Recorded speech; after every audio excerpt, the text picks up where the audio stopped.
गुरुवार को 12 राज्यों की 95 सीटों के लिए वोट डाले गए। दूसरे चरण में एचडी देवेगौड़ा, फारूक अब्दुल्ला, सुशील कुमार शिंदे, हेमा मालिनी और राज बब्बर समेत कई वीवीआईपी कैंडिडेट्स की किस्मत का फैसला होना है।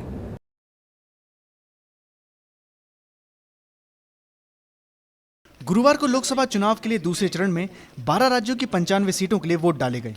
आइए एक नजर डालते हैं दूसरे चरण में चुनावी मैदान में उतरे कुछ दिग्गज नेताओं पर। कर्नाटक की तुमकुर लोकसभा सीट से देश के पूर्व प्रधानमंत्री और कांग्रेस जेडीएस गठबंधन के संयुक्त उम्मीदवार एचडी देवेगौड़ा चुनावी मैदान में हैं, जिनके खिलाफ बीजेपी ने जीएस बसवराज को अपना उम्मीदवार बनाया है। देश के पूर्व गृह मंत्री और महाराष्ट्र के पूर्व मुख्यमंत्री सुशील कुमार शिंदे कांग्रेस के टिकट पर अपनी परंपरागत सोलापुर लोकसभा सीट से चुनाव लड़ रहे हैं, जबकि बीजेपी ने मौजूदा सांसद शरद बंसोड़े की जगह धर्मगुरु जय सिद्धेश्वर शिवाचार्य पर भरोसा जताया है।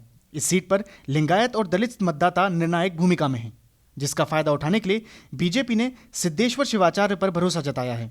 लेकिन कांग्रेस सुशील कुमार शिंदे के सहारे एक बार फिर ये सीट जीतना चाहती है। उत्तर प्रदेश कांग्रेस के अध्यक्ष राज बब्बर यूपी की फतेहपुर सीकरी लोकसभा सीट से चुनाव लड़ रहे हैं। उनको टक्कर देने के लिए बीजेपी ने राजकुमार चहर और महागठबंधन ने बहुजन समाज पार्टी के उम्मीदवार श्री भगवान शर्मा को चुनावी मैदान में उतारा है।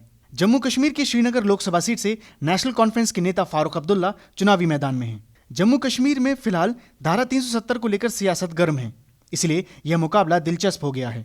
बीजेपी ने यहां से खालिद जहांगीर को अपना उम्मीदवार के तौर पर उतारा है। वहीं आगा सैयद मोहसिन पीडीपी उम्मीदवार के तौर पर मुकाबले में शामिल हैं। बॉलीवुड में बसंती से लेकर ड्रीम गर्ल के नाम से मशहूर हेमा मालिनी एक बार फिर बीजेपी के टिकट पर यूपी की मथुरा सीट से चुनाव लड़ रही हैं।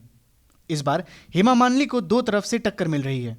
एक तरफ कांग्रेस के उम्मीदवार महेश पाठक हैं, वहीं दूसरी ओर महागठबंधन ने आरएलडी के कुंवर नरेंद्र सिंह को चुनावी मैदान में उतारा है। तमिलनाडु की तोतुकुड़ी लोकसभा सीट से पूर्व केंद्रीय मंत्री और डीएमके की नेता कनिमोझी चुनाव लड़ रही हैं। कनिमोझी वर्तमान में राज्यसभा सांसद हैं। इस सीट पर उनका मुकाबला बीजेपी की तमिलिसाई साउंडरराजन से है। कर्नाटका की बेंगलोर सेंट्रल लोकसभा सीट इसलिए चर्चा में है क्योंकि दक्षिण भारत के सुपरस्टार अभिनेता प्रकाश राज यहां से निर्दलीय चुनाव लड़ रहे हैं, जिनके खिलाफ कांग्रेस ने अपना युवा चेहरा रिजवान अरशद पर भरोसा जताया है। जबकि बीजेपी ने बेंगलोर सेंट्रल से वर्तमान सांसद पीसी मोहन को एक बार फिर अपना उम्मीदवार बनाया है। असम की सिलचर लोकसभा सीट से कांग्रेस ने महिला कांग्रेस की राष्ट्रीय अध्यक्ष सुष्मिता देव को चुनावी मैदान में उतारा है। सुष्मिता देव वर्तमान में सिलचर से सांसद हैं।